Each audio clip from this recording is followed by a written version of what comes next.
What's good, YouTube? It's your boy Ghost. I'm coming to you from inside my house. I'm dropping this video to speak on a question that a subscriber asked me.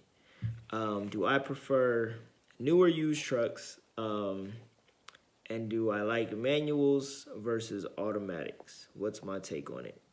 So, this is going to be my opinion on the difference between the two. Um, and then the whole automatic manual spill. So, my biggest thing is this. I'm a used truck type of man. I don't like depreciation. That's my biggest pet peeve about buying anything is the way it depreciates. I don't like depreciation. I don't like to go out pay $150,000 for something because for me, I like keeping stuff. I like keeping stuff until the wheels fall off. I have a pride. I take pride in ownership. So for me, I'm gonna buy if it's left to me, I'm gonna buy a used truck, and I'm gonna buy it from the auction. Why? Because if you go to these dealerships, most of them rape you on the prices that they're getting these trucks for. I don't agree with that. I don't agree with getting raped by dealerships. So for me, I like to buy stuff from the auction or private sellers. And that's just what it is. Because, like I said before, yeah, you're taking on somebody else's burden and somebody else's problem. But at the end of the day, when it's a semi truck, it's not like it's a car. Even with cars, like, I don't like new cars.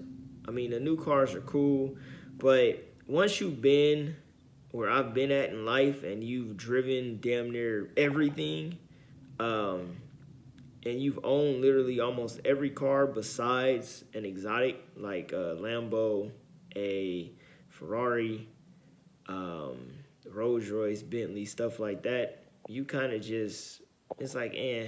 And then I'm 33 now, so I'm over trying to flex on people and everything else. My ass is old. I'm just trying to live my best life, rub on some booty, and see the world. So I'm not big on, trying to keep up with the Joneses. That's not me. Sorry. I'm very basic when it comes to stuff like that. But when it comes to semi trucks, I mean, it's kind of like the same thing. My biggest thing is I like stuff from the auction. Even though if you buy an auction truck, I'm gonna tell you now, you're gonna put work into it. You're gonna put at least $10,000 to $15,000 worth of work back into that truck to get it on the road, because whoever had the truck dogged the shit out of it. Whether it was one of these mega carriers or one of these owner ops, that shit got dogged. So I'm just keeping it real with y'all. Be ready to break some bread and bust that wallet open when it comes to fixing it. So that's just my take on buying stuff from the auction. You're gonna bust that wallet wide open. So, but me, I don't mind busting the wallet wide open because I know it's going to benefit me in the long run if I do. So, I'll bust the wallet wide open and then be able to make my money back within a couple weeks. Just like, for instance, my 2013, my Freightliner with the skirts on it, with the fairings and all that. Because I got two. I got one that's naked, that's Jezebel, and then I have Thundercat that has the skirts and stuff on it. Pretty nice truck until one of my old company drivers busted one of the fairings on the side, and he busted the bumper, so I got to fix all that.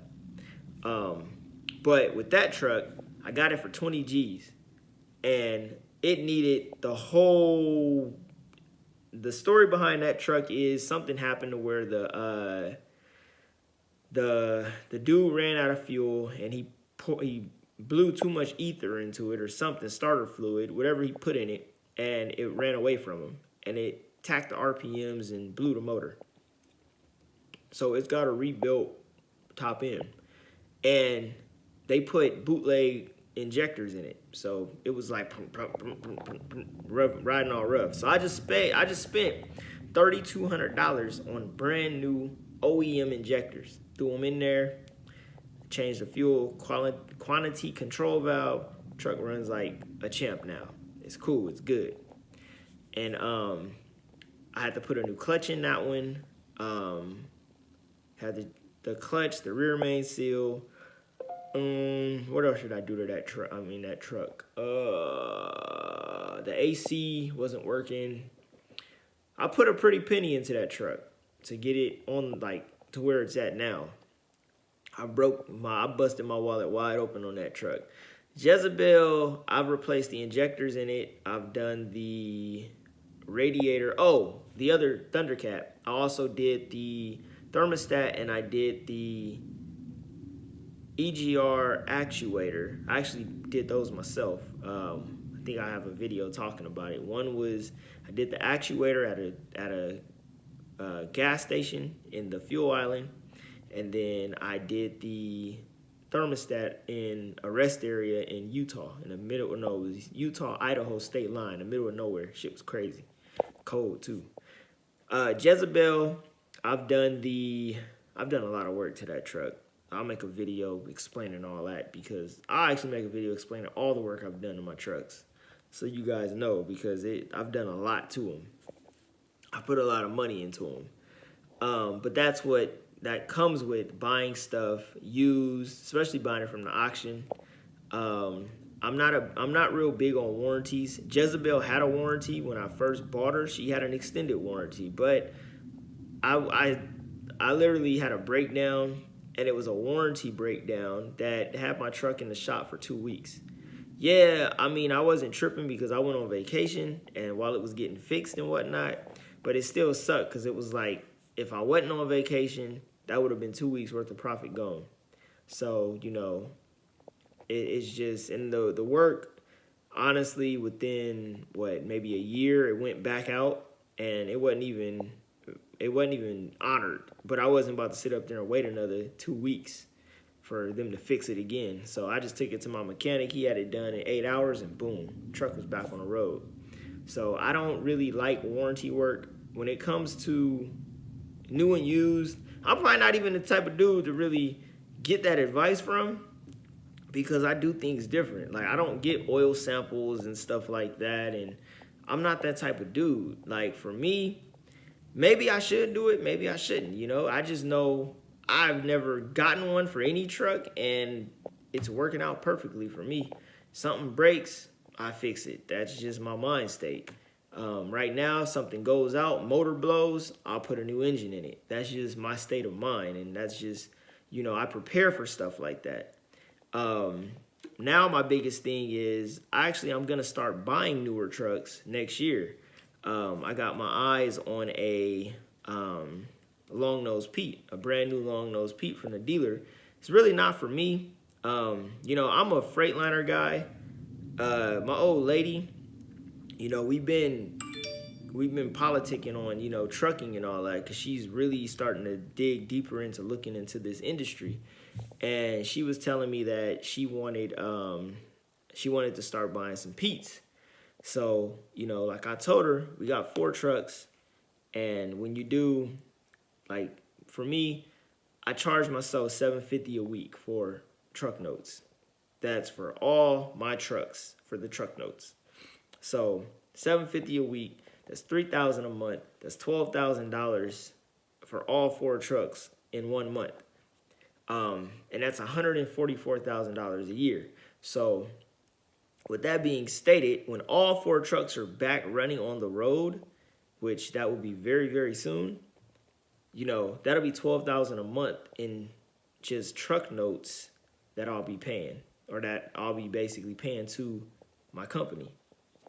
So with that being stated, that's $144K a year of truck note money. I'll be able to go out and buy a brand new Peterbilt with that, just cash, boom.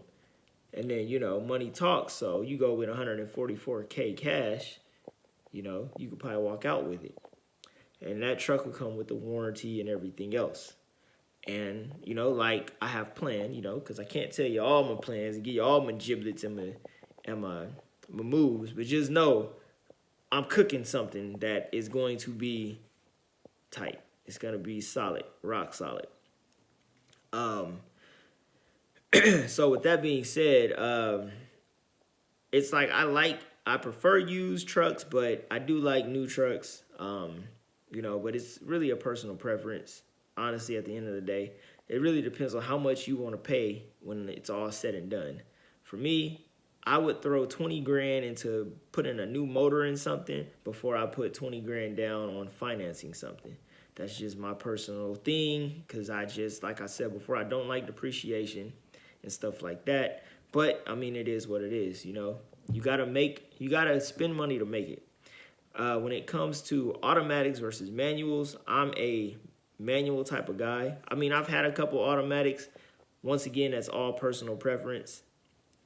I just know when it comes to company drivers, automatics are kind of better, because buying a clutch and all that, it could be a headache. But if you're gonna get a automatic, get a newer automatic. Don't get one of these old trucks that are automatic, because you're gonna hate life when it get the braking. Because I have an older truck that's an automatic, and it's a headache when it gets to acting up. It's real temperamental. So you got to remember that. Old automatics are very temperamental. New automatics, they're a little bit better. But you remember, automatics run off of air. So if you ain't got the air in the system, the transmission ain't going to shift. That's a little giblet for you. Because I've had situations where, let me tell you, them automatic days, But yeah, that's just my personal opinion. I hope you guys took some notes and learned something. But at the end of the day, like I said before, it's all personal preference, and it's all what you want and what works for you. This works for me, so I'm not going to say what works for me isn't going to work for nobody else. But like I said before, what works for somebody else might not work for me. I just know what works for me, what's been working for me, and what I like doing, and I'm having fun doing it. So with that being said, I hope you guys learned something from this video. Love, peace, prosperity, and I will catch y'all in the next video. Deuces.